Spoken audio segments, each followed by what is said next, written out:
सत्य, विश्वास आणि वेग म्हणजेच पुणे हेराल्ड. गावकऱ्यांनी एकत्र येऊन श्रमदानातून आणि लोकवर्गणीतून गावाचा कायापालट केला आहे, ज्यामुळे हे एक आदर्श गाव बनले आहे. जलसंधारणाच्या कामामुळे हे गाव टँकर मुक्त झाले असून ठिबक सिंचनाचा वापर करून शेतीमध्ये मोठी प्रगती साधली आहे. या गावामध्ये 1 रुपयामध्ये 5 लिटर पाणी मिळतं.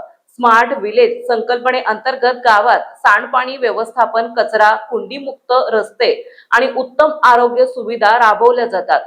सौर ऊर्जेचा वापर आणि डिजिटल शाळांमुळे हे गाव खऱ्या अर्थाने आधुनिक आणि स्मार्ट ठरले आहे.